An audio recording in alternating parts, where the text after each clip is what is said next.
दोनों कॉफी पीते हुए खेले। एक जाएगा दूसरा आएगा, है ना? अब देखो, देखने में लगता है कि जोकर एक साइकोपैथ है या फिर बेवकूफ़ है, लेकिन एक्चुअल में उसको सब कुछ पता है। उसको ये तक पता है कि एक कमिश्नर जाएगा तो दूसरा ऑफिसर उससे पूछताछ करने अंदर आने वाला है। मतलब देख रहे हो, वो देखने में बेवकूफ़ लगता है लेकिन वो है दिमागदार। बड़े समझदार हो। अब देखो, सिर्फ मैं ही नहीं कह रहा, कमिश्नर गॉर्डन तक ने खुद कह दिया। बड़े समझदार हो।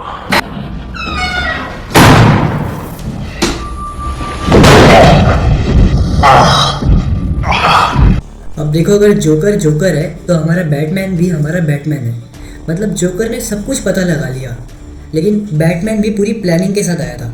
बैटमैन भी जस्ट जोकर के पीछे ही खड़ा था, लेकिन जोकर को पता तक नहीं चला। कभी सर से शुरू मत करो, सर जो है टकरा जा।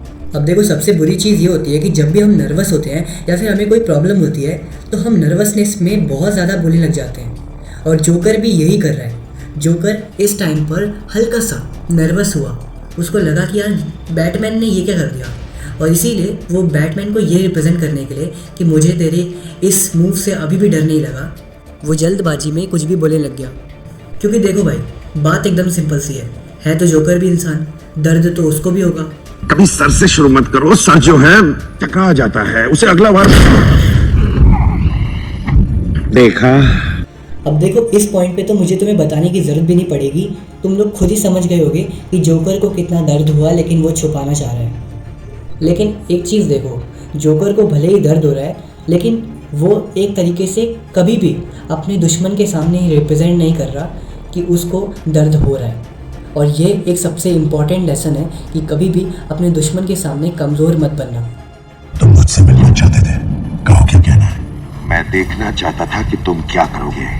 अब देखो, जो समझदार इंसान होता है ना, वो कभी भी फालतू की बातें नहीं करता, वो डायरेक्ट पॉइंट पे आता है। जस्ट लाइक बैटमैन, जैसे कि बैटमैन ने डायरेक्ट एकदम काम की बात करी।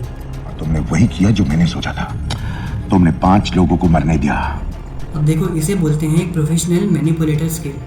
देखो, जोकर कितने बढ़िया तरीके से मैनिपुलेशन को यूज़ करते हुए सारा ब्लेम बैटमैन पे डाल रहा है। जोकर अपने वर्ड्स के साथ खेलकर बैटमैन के सामने ये रिप्रेजेंट करना चाह रहा है कि जो भी सारी गलती हुई है वो अब तक बैटमैन से ही हुई है। लेकिन अगर हम चीज़ों को बारीकी से देखें तो पूरी गलती बैटमैन की नहीं है।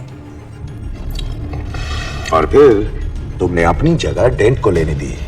अब देखो, कम्युनिकेशन की एक टेक्निक होती है जिसको जोकर अभी यूज़ कर रहा है, और इस टेक्निक में हम सामने वाले के ज़रिए अपनी बात को रिप्रेजेंट करने की कोशिश करते हैं। इसको हम मैनिपुलेशन में भी यूज़ करते हैं। एक तरीके से अगर सिंपल लैंग्वेज में कहूँ तो ये डायरेक्ट और इनडायरेक्ट स्पीच की तरह है।